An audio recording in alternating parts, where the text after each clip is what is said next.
Welcome friends, আমি সৌরভ। তো আমি এখন কথা বলবো সি মুরলি অভিনীত তার নতুন আপকামিং মুভি বাগিরা। তো বাগিরার টিজার কিন্তু আজকে সকালের দিকে ড্রপ করা হয়েছে। তো সেই টিজার নিয়ে কথা বলবো, আসলে টিজারটা কেমন ছিল। তো বাগিরার টিজারটা দেখার পর আমি জাস্ট চমকে গেছি। সত্যি বলতেছি, এটা দুর্দান্ত ছিল। এটাও কিন্তু একটা অ্যাকশন মুভি হবে, এবং এই মুভিটার গল্পটা লিখেছেন কিন্তু প্রসাদ নীল তিনি নিজে। তো বুঝতে পারতেছেন গল্পটা কোন লেভেলের হতে যাচ্ছে। কারণ আমরা দেখছি যে প্রসাদ নীল তার ফার্স্ট মুভি যেটা ডিরেক্ট করেন তিনি, তো সেটা কিন্তু শ্রীমল্লি শ্রীমল্লির সাথেই ছিল, এবং সেই মুভিটার নাম উগ্রাম। তো সেটাও কিন্তু মানে কেজিএফ কিংবা সালার লেভেলেরই ছিল। সেই মুভিটা কিন্তু কোনো অংশে কম ছিল না। তো এবারও কিন্তু প্রসাদ নীল সি মল্লিককে দিয়ে তার পরবর্তী নেক্সট প্রজেক্ট বাগিরা, তো সেটা নিয়ে আসতে যাচ্ছে, এবং সেটাও কিন্তু জাস্ট ধামাকা ক্রিয়েট করছে, এবং টিজারটা জাস্ট অসাধারণ ছিল। তো এখানে সি মল্লিক, তো সে মেবি একজন পুলিশ অফিসার, এবং তিনি যে সিস্টেমে থাকেন, বা এই যে পুলিশের যে টোটাল সিস্টেম, তো সেটা কোথাও গিয়ে কারাপ্টেড হয়ে গেছে সেখানে। তো সেখানে ন্যায় অন্যায় বলে কিছু নেই, এবং সেখানে যারা ক্রিমিনালস আছে, তো তারা তাদের খুশি মতো যা ইচ্ছে তাই করতেছে।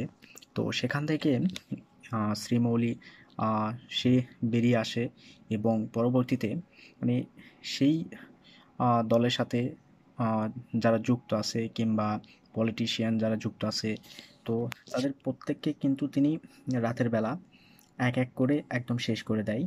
টিজারটাতে আমরা যেটা দেখতে পারি, অ্যাকশন সিনগুলো দারুণ ছিল, দুর্দান্তভাবে ডিজাইন করা হয়েছে, প্রচুর অ্যাকশন থাকবে, এতে কোনো সন্দেহ নাই। তো তিনি এই কাজটা করে, মানে তার একটা কস্টিউম আছে, তাকে আমরা কস্টিউম পরে এই কাজটা করতে দেখি। সে কিন্তু নিজের চেহারাটা একদম পুরোপুরি মানে ফেসের অর্ধেক আহ, অর্ধেকটুকু মাস্ক দিয়ে ঢেকে রাখে। তো এখানে তাকে সত্যি দুর্দান্ত লাগছিল, একদম পাওয়ারফুল হিরো হিসেবে কিন্তু তাকে প্রেজেন্ট করা হয়েছে। এবং মুভিটার মধ্যে কিন্তু প্রচুর অ্যাকশন থাকবে, যেটা টিজারটাতে দেখছি, টিজারটাতে প্রচুর অ্যাকশন ছিল। এবং টিজারের শেষ ভাগে একটা অ্যাকশন সিন আছে, যেখানে দেখবেন যে শ্রীমল্লি, তো তিনি কিন্তু তার হাতের অস্ত্র একদম মাথার পিছনে দিয়ে একদম মুখ দিয়ে বের করে দিচ্ছে, জাস্ট ব্যাপক লেভেলের ছিল। এত সুন্দরভাবে ডিজাইন করা হয়েছে, আমি সত্যি বলতেছি টিজারটা দেখে চমকে গেছি যে আহ, এবার কিন্তু কেজিএফ সালার, তো এর পরবর্তীতে বাগিরা, তো এইটা কিন্তু একটা রেকর্ড করবে।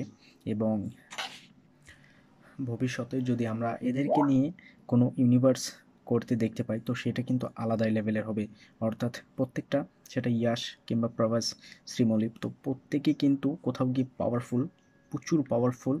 এবং তাদেরকে যেভাবে প্রেজেন্ট করা হয়েছে, তো এদেরকে নিয়ে যদি কোনো ইউনিভার্স হয়, তো সেটা কিন্তু আলাদাই লেভেলের হবে। তো সেটা ইন্ডিয়ায় সত্যি বলতে রেকর্ড করবে, নতুন ইতিহাস তৈরি করবে। তো এই টিজারটা আমার কাছে খুবই ভালো লাগছে, অসাধারণ একটা টিজার ছিল, দেখে বেশ মজা পাইছি। তো যাই হোক, এই টিজারটা দেখে আপনাদের কেমন মনে হয়েছে সেটা অবশ্যই কমেন্টে জানাবেন। আর ভিডিও ভালো লাগলে অবশ্যই একটা লাইক করবেন, শেয়ার করবেন, আর এই চ্যানেলটা সাবস্ক্রাইব করবেন। ধন্যবাদ।